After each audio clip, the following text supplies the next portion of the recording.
할렐루야. 네, 평안하게 다시 만나서 반갑습니다. 작년 7월에 뉴욕을 떠나서요 7개월 만에 돌아왔습니다. 제 집은 분명 한국인데요, 이렇게 돌아오는 것도 귀국이라고 할 수 있나요? 어쨌든 귀국했습니다. 돌아왔습니다. 작년에 평안히 머물다가 또 평안히 갔어야 했는데 염려만 끼치고 떠난 것 같아 참 많이 죄송했습니다. 백신 접종을 하고 마비되었던 얼굴 보시다시피 많이 회복되었습니다. 특히 눈이 문제였거든요. 많은 분들이 염려해 주시는 게, 눈이 저는 깜빡인다고 생각했는데 보시기에는 깜빡이지 않고 있더라고요. 제가 나중에 거울을 보고 영상을 봐도 그렇고요. 그래서 눈을 깜빡이지 않으면 이제 눈이 건조해지고 그러면 이제 시력도 나빠지고, 이제 그게 이제 안면이 마비됐을 때 제일 염려였는데, 한 작년 가을쯤에 눈이 깜빡이기 시작하면서 지금은 눈은 아무 문제가 없게 느껴집니다. 눈은 사실 뭐 보고 읽고 하는데 지장이 없고요. 다만 아직 입은 조금 불편함이 있습니다.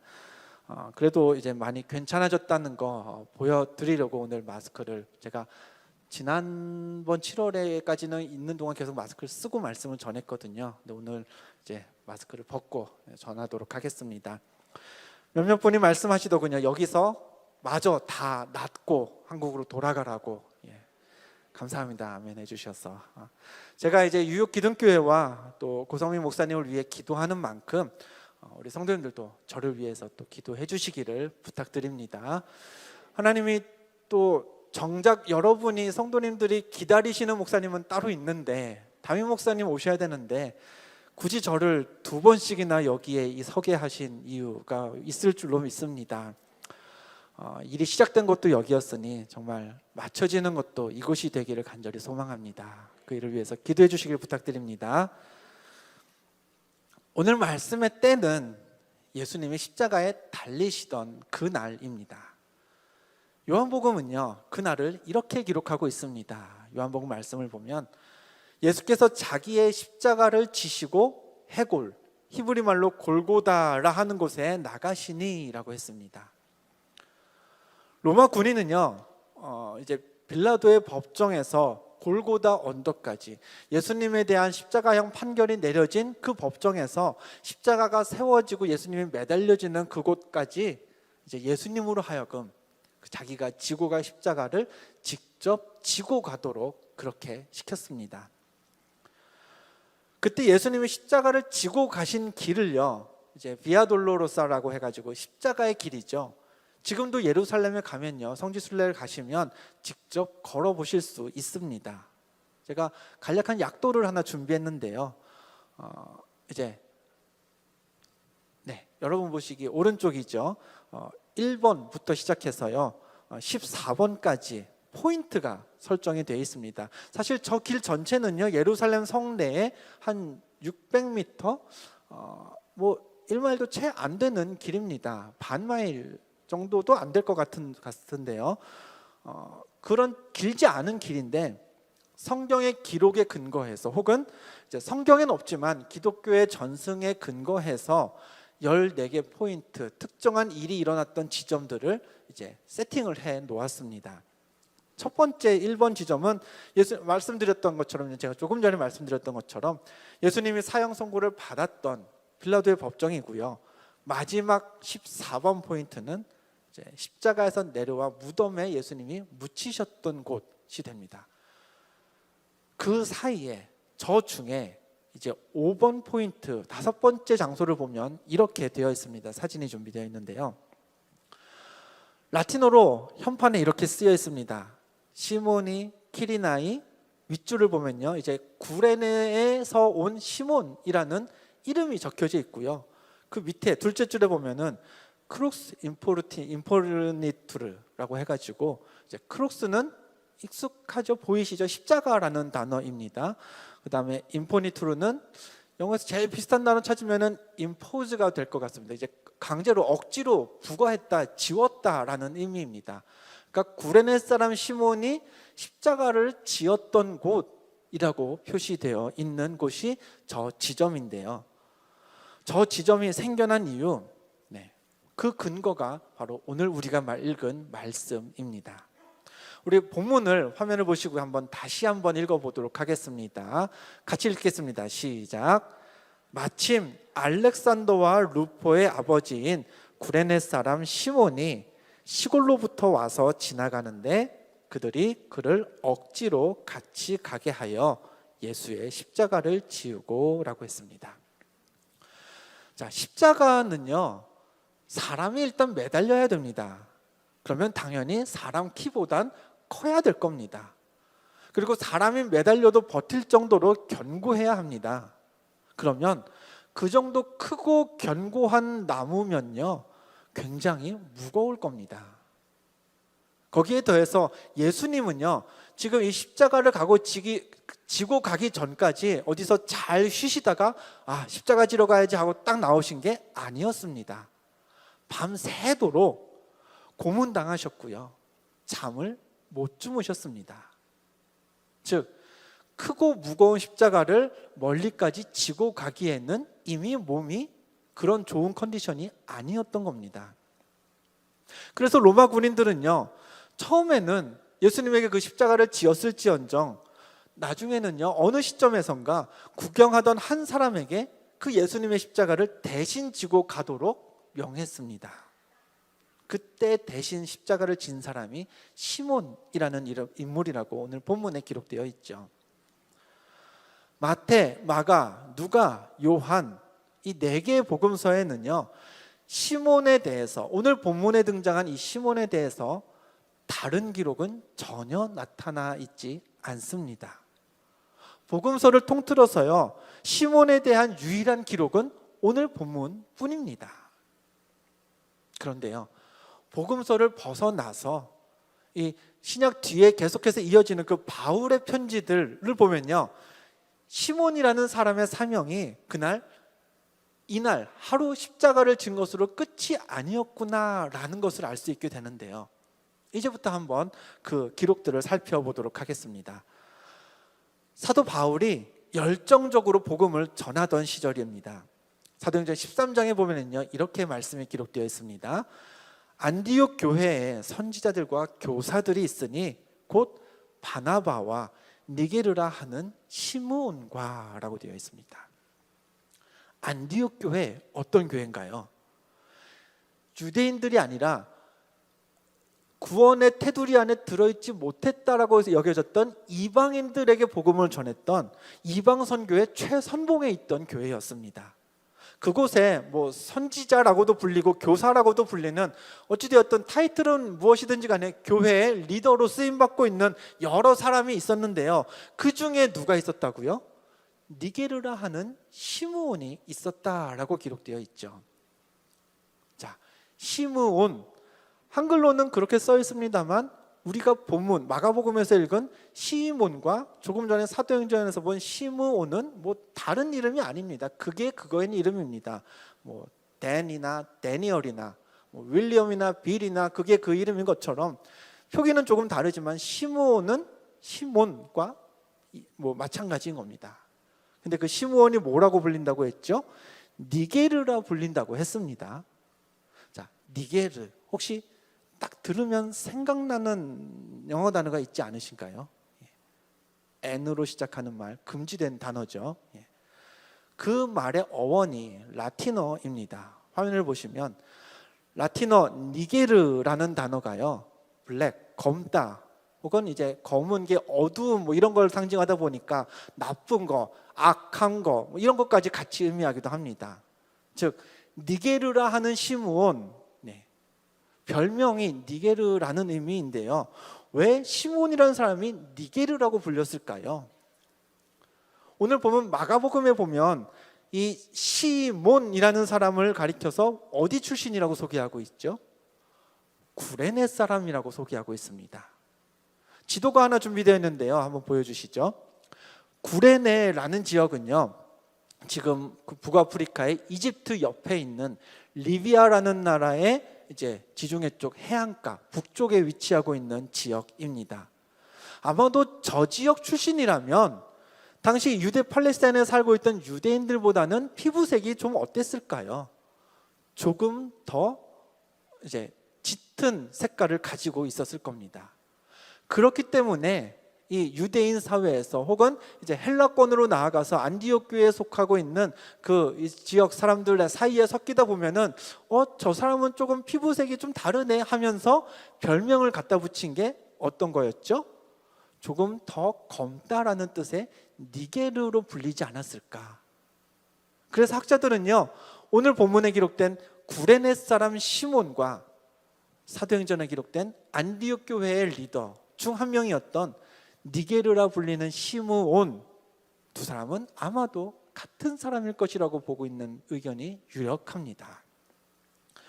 자, 이렇게 시몬은요, 예수님을 만난 후, 예수님이 십자가를 지시던 그날 예수님을 만난 후, 비록 그 장면 하나는 오늘 본문에서 짧은 한 줄로만 등장하지만 나중에 보니 어떤 사람이 되었나요? 안디옥 교회라는 중요한 교회의 리더가 되어 있었습니다. 뿐만 아닙니다. 바울은요, 자신이 세운 각 교회에 수시로 뭘 써보냈나요? 편지를 써서 보냈습니다. 그 편지들이 우리가 가진 신약 성경에 쭉 기록되어 있죠. 근데 그 중에 로마서, 바울이 로마 교회에 써서 보낸 편지입니다. 로마서를 보면요, 바울이 그 편지를 마무리하면서 여러 사람에게 안부를 부탁하고 있는데요, 화면에 보고 계신 말씀이죠. 로마서 16장 13절을 우리 같이 한번 읽어보겠습니다. 시작. 주 안에서 택하심을 입은 루포와 그의 어머니에게 문안하라. 그의 어머니는 곧 내 어머니니라. 아멘. 누구에게 문안하라고 했나요? 루포와 그의 어머니라고 했습니다. 자, 기억력을 발휘해 보시죠. 조금 전에 읽었던 마가복음 오늘 본문에서요, 시몬을 구레네 사람 시몬이라고 하면서 뭐라고 또 소개하고 있죠? 알렉산더와 루포의 아버지 시몬이라고 했습니다. 즉, 이 두 말씀들을 조합해 보면요, 이런 관계가 형성이 되는 겁니다. 다음 슬라이드 보여주시면요, 아빠가 누군가요? 구레네 사람 시몬입니다. 그리고 알렉산더와 루포의 아버지 시몬이라고 했으니까 구레네 사람 시몬의 아들은 루포죠. 그리고 바울이 루포와 그의 어머니에게 문안하라고 했습니다. 그럼 바울이 안부를 전하라고 한 그 어머니는 누군가요? 구레네 사람 시몬의 아내, 와이프가 되는 겁니다. 물론 저 어머니가요, 바울이 진짜 어머니를 이야기한 게 아닙니다. 어떤 의미인가요? 내가 저 루포의 어머니, 즉 시몬의 아내에게 저 사람은 참 나에게 고마운 분이다, 어머니처럼 나를 많이 사랑해 주신 분이다, 내가 그분에게 하나님의 사역을 하는 데 있어서 받은 도움과 은혜가 크다라는 의미를 담고 있는 겁니다. 그리고 동시에 루포에 대해서는, 시몬의 아들 루포에 대해서는 바울이 뭐라고 이야기했나요? 조금 전에 읽었던 말씀을 온전히 한 번 더 보면요, 이렇습니다. 다음 화면 보여주시죠. 주 안에서 택하심을 입은 루포와 어머니에게 문안하라고 했습니다. 루포도 그냥 이름만 등장하지 않습니다. 주 안에서 택하심을 입었다라고 했습니다. 얘기인즉 루포 또한 하나님에게 큰 선택을 받고 지금 초대교회에서 중요한 역할을 하고 있다는 이야기입니다.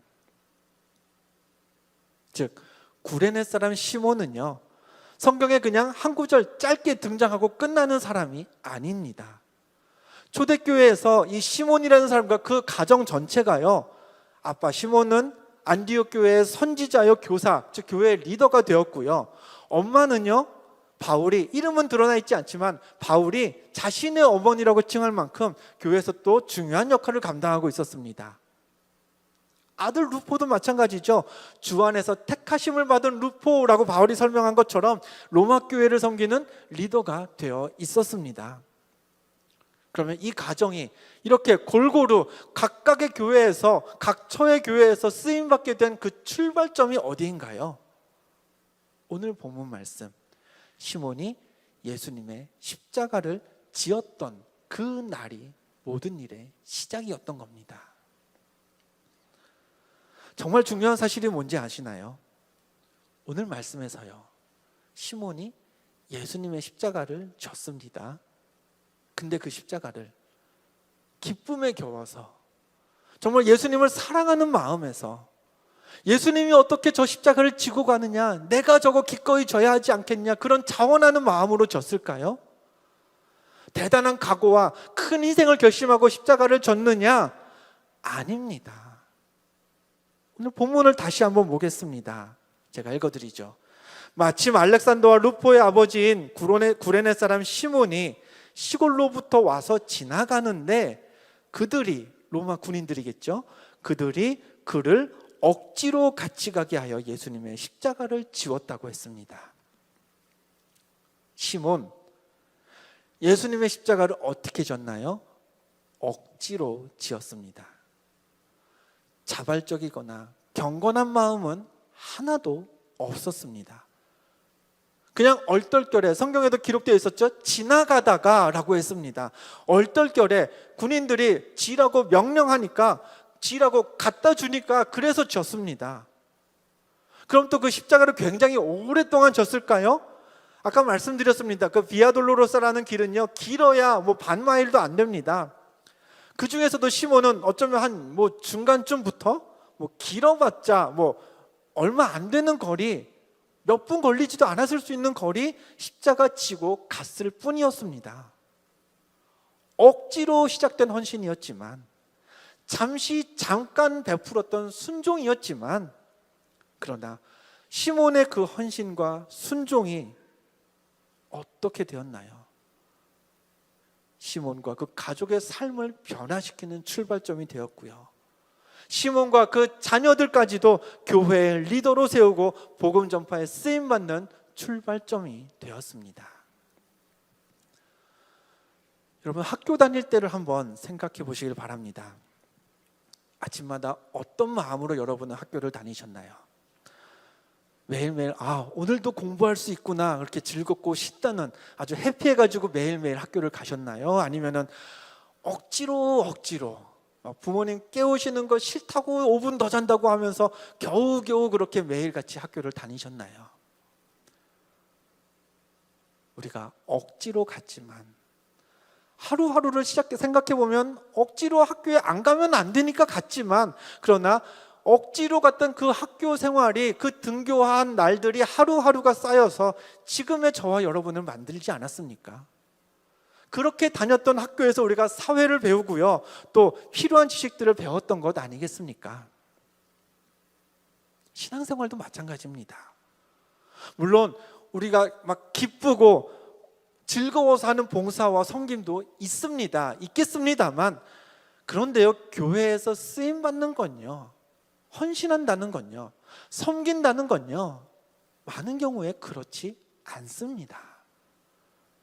무슨 자리가 비었는데 그 빈자리를 계속 두는 게 불편해서 어쩔 수 없이 내가 마음이 불편하니 내가 해야지, 그렇게 시작하지 않던가요?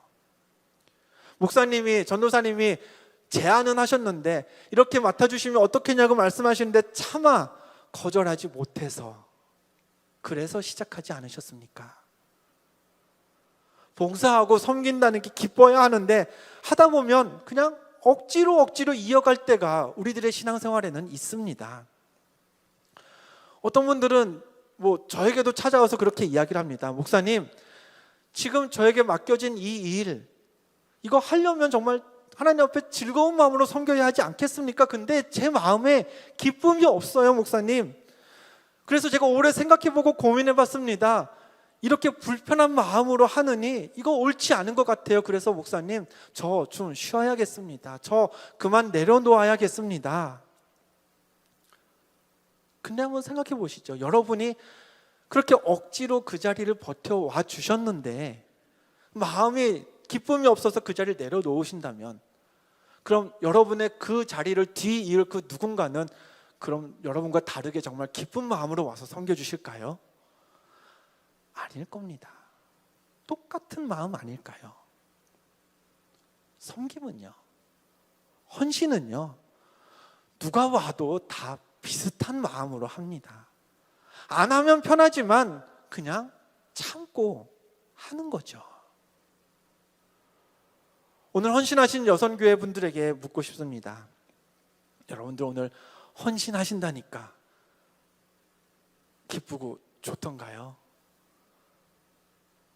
그래도 한두 분은 아멘 하실 줄 알았는데. 네. 여선교회라는 이름으로 여러분에게 미션이 딱 떨어지면 막 신이 나던가요? 아, 일할 수 있게 되었구나. 예. 아마 코로나로 뭐 아무것도 못했다가 처음 몇 번 하게 되면은 그럴 수는 있겠습니다만, 하나님의 나라에 갈 때까지 여선교회라는 이름으로 섬김이 그렇게 끝까지 기쁨 가득할 수만 있을까요? 순종은요, 하기 싫지만 어쩔 수 없이 말을 듣는 게 그게 순종입니다. 순순히 따르는 겁니다. 그렇죠? 기쁨으로 자원하는 게 아니라 순종이라는 말 자체에 하기 싫지만 한다는 의미가 포함되어 있습니다. 헌신이란 건요, 정말 나 못하겠습니다, 못해 먹겠습니다죠. 그럴 때는 못해 먹겠습니다라는 말이 정말 턱밑까지 차고 올라가는데 그냥 참고 하는 게 헌신입니다. 교회에서, 세상에서 봉사하는 자리 때문에 지칠 수 있습니다. 내가 섬겨야 하는 자리가 내가 여기 왜 있나 무의미하게 느껴지기도 하고요. 정말 마음 같아서는 지금 당장 그만두고 싶은데, 근데 주어진 임기는 채워야 해서 그래서 내려놓지 못하고 섬기는 시간들이 우리에겐 분명히 있습니다. 근데 기억하시길 바랍니다. 시몬도요, 억지로 그 십자가를 지었습니다. 그 억지로 지은 십자가가 그런데 시몬의 삶을 변화시켰습니다. 먼저는 그 자신이 하나님께 크게 쓰임받아서 교회의 리더가 되었고요, 그리고 이후에는 그런 시몬을 본 아내도 자녀들도 모두 하나님의 놀라운 역사의 증인으로 쓰임받게 되었습니다. 억지로라도 좋습니다. 목사님이 하라고 해서 맡았던 자리든, 어쩌다 보니 맡게 됐는데 대신할 사람을 찾지 못해서 그냥 계속 섬기는 자리든, 여러분이 맡고 계신 그 자리 끝까지 더 섬기시길 바랍니다. 오늘 말씀이 우리에게 증명하지 않습니까? 십자가는요, 억지로 질지라도요, 그 십자가를 진다면 하나님은 그 수고를 결코 모른 척하지 않으십니다. 동시에 헌신을 억지로 한다고 해서 그 헌신의 가치를 깎아내릴 필요는 없음도 기억하시길 바랍니다. 헌신하는 여러분 안에 기쁨이 없다고 이렇게 하면 안 되는 거 아닌가 고민하지 마시길 바랍니다. 이러느니 차라리 안 하는 게 나아. 잘못된 생각입니다. 그래도 하는 게 나은 겁니다. 혹은 그럴 수 있습니다. 누군가 섬기고 계신데 억지로 섬기는 것처럼 보이는 분들이 계실 수 있습니다. 저희 교회 이제 예배 안내를, 부천의 기둥교회 예배 안내 서시는 분들이 계신데요, 간혹 그분들을 보면서 이제 지나가시는, 입장하시는 분들이 그런 얘기를 합니다. 좀 웃으면서 반겨주면 좀 덧나나. 웃지를 않는다는 거죠. 예배 이제 영접해 주시는 분들이. 제가요, 한국에서도 계속 이제 얼굴 치료를 받았습니다. 근데 치료를 받으러 가면 치료하시는 분들이 그 얘기를 많이 하십니다. 거울 보고 얼굴 쓰는 거, 근육 쓰는 거, 이제 웃는 거, 찡그리는 거, 그런 거를 계속 연습을 하라는 겁니다. 표정을 보고 이제 제가 의도하는 대로 얼굴이 움직이도록 거울을 자주 보고 연습을 하라는 겁니다. 그 말 잘 따랐습니다. 거울 보면서 막 여러 가지 표정을 지었는데요, 이게 웃을 때 오른쪽 입은 이렇게 씩 웃어지는데 왼쪽은 안 웃어집니다. 그때 깨달았습니다. 이게 얼굴이 삐뚤어진 게 아니라요, 사실은 얘만 웃고 있는 거거든요. 근데 여러분 보시기에는 이게 웃는 것처럼 보이세요? 아니면은 얘가 가만히 있다 보니까 이쪽이 인상 쓰는 것처럼 보이시나요? 아마 후자일 겁니다. 저는 웃는다고 이렇게 씩 하면은 이게 미소가 아니라 썩소가 됩니다. 그래서 제가 이 오른쪽 입한테 되게 미안했습니다. 야, 너 되게 억울하겠다. 너는 웃는데 얘가 가만히 있다 보니까 너는 웃는데 네가 찡그리는 것처럼 보이는구나. 그 생각을 했습니다. 좀 누가 웃으면서 봉사하면 좋겠는데 웃질 않아요. 기쁜 모습으로 봉사해줘서 그 모습을 보는 나도 좀 좋아졌으면 좋겠는데 저분은 왜 저렇게 섬기나 싶은 분들이 있을 수 있습니다. 어떻게 해야 될까요? 내비둬야죠. 내비둬야죠. 그게 그분은 웃는 걸 수 있습니다. 예. 제 얼굴처럼요. 예. 뭐라 그럴 수는 없습니다. 억지로 한다 한들, 그분도 물론 웃으면서 하는 거겠지만 설령 그게 억지로 한다 한들 그 섬김도, 억지로 하는 그 섬김도 하나님은 귀하게 여기시고 그분을 하나님의 나라에, 하나님의 역사에 귀하게 쓰실 줄 믿습니다. 하나님은 시몬을 통해 우리에게 말씀하십니다. 네가 억지로 했던 그 섬김도 나는 결코 잊지 않는단다. 네가 억지로 졌던 십자가, 그 십자가가 나에게 얼마나 귀한 십자가였는지를 아니. 억지로 헌신했던 시몬이 교회의 큰 일꾼이 되었듯이 우리의 헌신, 그 헌신이 설령 억지로 이어가는 것일지라도 우리의 믿음을 자라게 할 줄로 믿습니다. 우리를 더욱더 견실케 할 줄로 믿습니다. 꾸역꾸역 참으면서 하나님께 순종했던 그 우리의 경험들이 우리를, 또 우리의 가정을 하나님 나라의 큰 일꾼으로 세워갈 줄 믿습니다. 억지로일지라도 그 힘든 헌신의 길을 다 걸은 후에 하나님께 잘하였도다 칭찬받는 그런 하나님의 일꾼들이 다 되시기를 주님의 이름으로 간절히 축원드립니다.